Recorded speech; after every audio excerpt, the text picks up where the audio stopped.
Հայազգային կոնգրես քաղաքական կառույցը հռչակվեց 2008 թվականի օգոստոսի 1-ին։ Այն 2007 թվականի աշնանը սկիզբ առած համաժողովրդական շարժման ինստիտուցիոնալ վերակազմակերպման արդյունք էր։ Կոնգրեսը նպատակ էր հռչակել Հայաստանում լեգիտիմ իշխանության ձևավորման միջոցով հասնել սահմանադրական կարգի վերականգնմանը։ 2007 թվականի սեպտեմբերի 21-ին Հայաստանի անկախության օրը 10 տարվա լռությունից հետո Հայաստանի առաջին նախագահ Լևոն Տեր-Պետրոսյանն ազդարարեց իր վերադարձն ակտիվ քաղաքականություն։ Իշխանության վերից վար կոռումպացված հանցագործ մի վարչական։ Տեր-Պետրոսյանի վերադարձը եւ մասնակցությունը 2008 թվականի նախագահական ընտրություններին խառնեցին նախագահ Ռոբերտ Քոչարյանի եւ վարչապետ Սերժ Սարգսյանի ու նրանց սատարող քաղաքական ուժերի ծրագրերը։ Եթե առաջին նախագահը մտնի քաղաքական պայքարի մեջ, ապա ինքը դառնալու է շարքային ընդդիմադիր գործիչ բոլոր այս ամենից բխող հետևանքներով։ Տեր-Պետրոսյանին սատարող 4-րդ իշխանություն թերթը 2007 թվականի նոյեմբերի 21-ի համարում գրում է. Նա առավել քան որևէ այլ թեկնածու բացի խարիզմատիկ լինելուց շատ լավ գիտի Քոչարյան-Սարգսյան զույգին, իրենց ուղնուծուծով, իրենց թուլություններով ու թերություններով, պետականաշինության մեջ նրանց դերակատարման բոլոր մանրամասնություններով, ուստի նրանց լեզուն Տեր-Պետրոսյանի առաջադրման պարագայում հաստատ ավելի կարճ է լինելու։ Մեզ պարզապես օգտագործեք որպես գործիք հանցավոր վարչախմբից ազատվելու եւ իշխանության ձգման ձեր օրինական իրավունքը իրացնելու նպատակով։ Ես բոլորին խորհուրդ եմ տալիս չափը չանցնել, ռեալության զգացողությունը չկորցնել եւ ոտքը մեկնել ուրեմն վերմակի չափով։ 2008 թվականի փետրվարի 18-ին բազմաթիվ եւ կոպիտ խախտումներով անցկացված նախագահական ընտրություններում Սերժ Սարգսյանը ստացավ 52.8% ձայն, իսկ Տեր-Պետրոսյանը 21.5%։ Երրորդ տեղում օրինաց երկիր կուսակցության առաջնորդ Արթուր Բաղդասարյանն էր 17.7% ձայնով։ Ընտրության արդյունքների հրապարակումից հետո տասնյակ հազարավոր քաղաքացիներ դուրս եկան փողոց բողոքի, սկսվեցին շուրջօրյա նստացույցեր ու հանրահավաքներ ազատության հրապարակում։ Մենք հաղթել ենք եւ այդ հաղթանակի տերն ենք կանգնելու։ Մինչ ազատության հրապարակում ընթանում էին շուրջօրյա բողոքի ցույցերը, Սերժ Սարգսյանը կարողացավ իր կողմը գրավել Արթուր Բաղդասարյանին։ Սարգսյանին սատարեցին նաև կոալիցիայի վաղեմի գործընկերներ Բարգավաճ Հայաստանն ու Դաշնակցությունը։ 2008 թվականի մարտի 1-ի վաղ առավոտյան ոստիկանությունն ու նրանց աջակցող ուժերը հարձակվեցին ազատության հրապարակի ցուցարարների վրա։ Դաժան ծեծեցին բողոքարարներին, որոնք հեռացան Միասնիկյան հրապարակ։ Ցուցարարների բազմությունը մեծացավ։ Մարտի 1-ին իշխանությունը կրակեց խաղաղ ցուցարարների վրա։ Սպանվեց 10 քաղաքացի։ Նույն օրը Ռոբերտ Քոչարյանը ստորագրեց Երևան քաղաքում 20 օր ժամկետով արտակարգ դրություն հայտարարելու մասին հրամանագիր։ Ես հրամանագիր եմ ստորագրել արտակարգ դրություն մտցնելու մասին։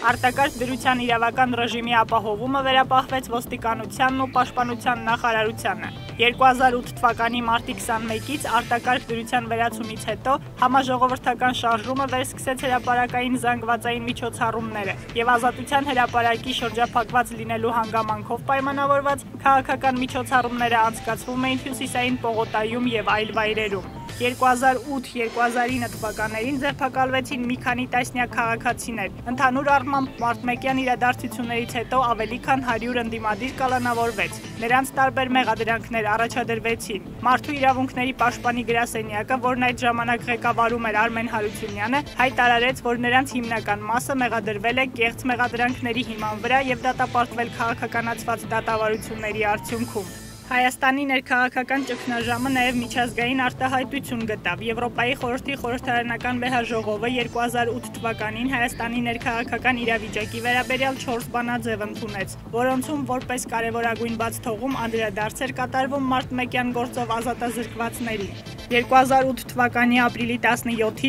Եվրոպայի խորհրդի խորհրդարանական վեհաժողովի բանաձևը Հայաստանի իշխանություններին կոչ էր արել անհապաղ ազատ արձակել քաղաքական դրդապատճառներով եւ շինծու մեղադրանքով ձերբակալված անձանց։ 2008 թվականի հունիսին Եվրոպայի խորհրդի խորհրդարանական վեհաժողովը նոր բանաձև ընդունեց, որը հիմնականում արձանագրում էր, որ նախորդ բանաձևի պահանջները չեն կատարվել Հայաստանի կողմից։ Հայաստանը շարունակեց մնալ խիստ մոնիտորինգի տակ։ 2009 թվականի հունվարին Հայաստանի վերաբերյալ ընդունվեց երրորդ բանաձևը, որը վերաբերում էր նախորդ բանաձևերի կատարմանը։ Եվրոպայի խորհրդի խորհրդարանական վեհաժողովն ավելի խիստ պահանջներ էր դնում Հայաստանի իշխանությունների առաջ եւ զգուշացնում, որ Հայաստանը կարող է զրկվել ձայնի իրավունքից։ Քաղաքական ճգնաժամը հաղթահարելու համար 2011 թվականի մարտի 1-ին Լևոն Տեր-Պետրոսյանը իշխանություններին առաջադրեց 15 պահանջ, այդ թվում բոլոր քաղբանտարկյալների ազատ արձակում։ Պահանջների թվում էր նաև խորհրդարանական եւ նախագահական արտահերթ ընտրությունների անցկացումը, մարտի 1-ի գործով անկախ միջազգային հանձնաժողովի ստեղծումը եւ փաստահավաք խմբի վերականգնումը, մարտի 1-ին սպանված քաղաքացիների ընտանիքների փոխհատուցումը $1 միլիոն, իսկ վիրավորներին առնվազն $100,000։ Պահանջների մեջ էր նաև հանրահավաքների համար ազատության հրապարակի բացումը։ 2011 թվականի մարտի 17-ին Հայ ազգային կոնգրեսը հանրահավաք արեց Մատենադարանում եւ հազարավոր քաղաքացիների հետ շարժվեց ազատության հրապարակ։ Իրենց խոսքով ժողովրդին վերադարձնելու ազատության հրապարակում իր իրավունքն իրացնելու հնարավորություն։ Այդ օրերին մամուլը գրում էր, որ հենց Տեր-Պետրոսյանի 15 առաջարկներին ի պատասխան էր, որ 2011 թվականի գարնանը իշխանությունները ընդդիմությանը թույլ տվեցին հանրահավաքներ անցկացնել ազատության հրապարակում, հայտարարեցին 2008 թվականի մարտ 1-յան ողբերգական դեպքերի հետաքննությունը վերսկսելու մտադրությունը, իսկ մայիսի 26-ին խորհրդարանն ընդունեց անկախության 20-րդ տարեդարձի կապակցությամբ համաներում հայտարարելու մասին նախագահի առաջարկը։ 2011 թվականին Տեր-Պետրոսյանի մարտ 1-յան ելույթից 3 ամիս անց հունիսի 2-ին Հայ ազգային կոնգրեսը իշխանությունների հետ բանակցություններ վարելու պատվիրակություն ձևավորեց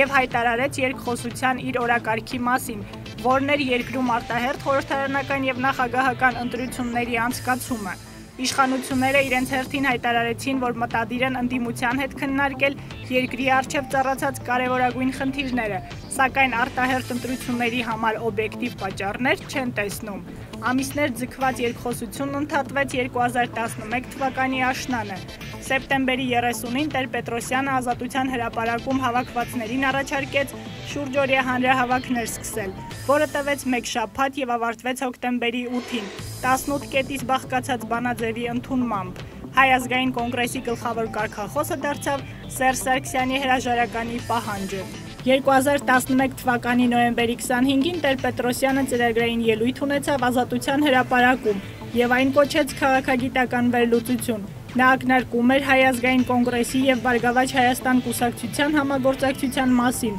որն ի զորու կլիներ արմատապես փոխելու քաղաքական ուժերի դասավորությունը եւ լուրջ երաշխիք դառնալու սահմանադրական կարգի վերականգնման համար։ Հանրապետական կուսակցության եւ Բարգավաճ Հայաստանի հակամարտությունը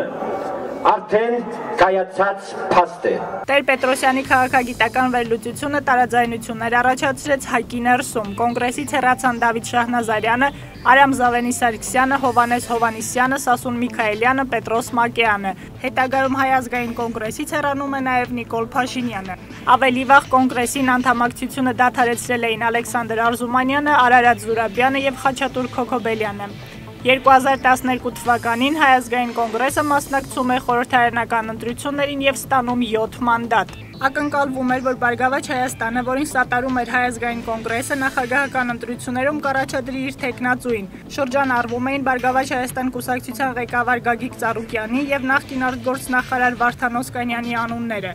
Տևական ելևէջներից հետո Ծառուկյանը որոշեց, որ Բարգավաճ Հայաստան կուսակցությունը չի մասնակցելու ընտրություններին եւ ոչ էլ սատարելու է որևէ մեկին։ Հաջորդիվ նախագահական ընտրություններին մասնակցելուց հրաժարվեց նաեւ Հայ ազգային կոնգրեսը, ընտրություններն անվանելով քաղաքական ֆարս։ Լևոն Տեր-Պետրոսյանը ընտրություններին մասնակցելու իր հրաժարումը պատճառաբանեց տարիքով։ 68 տարեկան մարդը չի կարող նույն եռանդն ու աշխատունակությունն ունենալ, ինչ 40-ից 60 տարեկանը։ Գործող նախագահ Սերժ Սարգսյանի հիմնական մրցակիցը մնաց Ժառանգության առաջնորդ Ռաֆի Հովհաննիսյանը։ Նրանք 2013 թվականի նախագահական ընտրությունների պաշտոնական արդյունքներով ստացան համապատասխանաբար 37 եւ 59% քվ։ 2013 թվականի փետրվարի 23-ին կառավարության նիստերի դահլիճում տեղի ունեցած Հայոց համազգային շարժման 18-րդ արտահերթ համագումարում որոշում կայացվեց Հայոց համազգային շարժումն անվանել Հայ ազգային կոնգրես կուսակցության։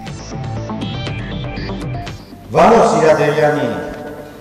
նախագահությունից դուրս գալուց եւ երկիրը լքելուց հարկադրաբար հետո այս կուսակցությունը դարձել է լավագույն դեպքում մի գեղական կլուբ։ Եթե չասենք աղանդ։ 2013 թվականի սեպտեմբերի 3-ին Սերժ Սարգսյանը հրավիրվեց Մոսկվա, որտեղ անսպասելիորեն հայտարարեց Ռուսաստանի ղեկավարած Մաքսային միությանը միանալու Հայաստանի ցանկության մասին, ինչը նշանակում էր հրաժարում Եվրամիության հետ շուրջ 4 տարի բանակցած ասոցացման համաձայնագրից։ 2014 թվականի մարտի 1-ին Ազատության հրապարակում հանրահավաքի ժամանակ Տեր-Պետրոսյանը հայտարարեց, որ Մաքսային միությանը Հայաստանի անդամակցության փաստն անդառնալի է։ 2014 թվականի դեկտեմբերին, երբ խորհրդարանը քննարկում էր Հայ-Ռուսգազարդ ընկերությունում Հայաստանի կառավարության վերջին 20% բաժնեմասը Գազպրոմին փոխանցելու համաձայնագիրը վավերացնելու հարցը, Հայ ազգային կոնգրեսը, Բարգավաճ Հայաստան կուսակցությունը, Հայ հեղափոխական դաշնակցություն եւ Ժառանգություն կուսակցությունները միավորվեցին եւ սկսեցին գործել ոչ իշխանական ճակատում։ Ձևավորված քառյակը 2014-ի սկզբին որոշում կայացրեց պայքարել հանուն Հայաստանում հիմնարար փոփոխությունների, քաղաքական եւ տնտեսական համակարգը առողջացնելու, երկիրը զարգացման ուղու վրա դնելու։ 2014 թվականի ապրիլին կենսաթոշակային բարեփոխումների դեմ սկսված բողոքի ցույցերը, որոնց սատարում էր նաեւ Հայ ազգային կոնգրեսը, հանգեցրեցին վարչապետ Տիգրան Սարգսյանի հրաժարականին։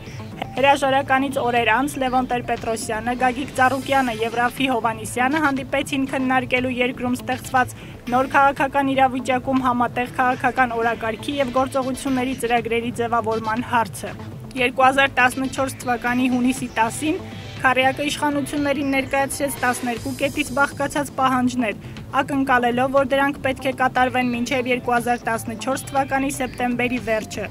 Քառյակը հայտարարեց նաև, որ պահանջների կատարման ամփոփումը կանցկացվի աշնանը կայանալիք հանրահավաքում։ 2014 թվականի սեպտեմբերին քառյակը վերածվեց եռյակի, հեռացավ դաշնակցությունը, աջակցելով Սերժ Սարգսյանի նախաձեռնած սահմանադրական փոփոխություններին։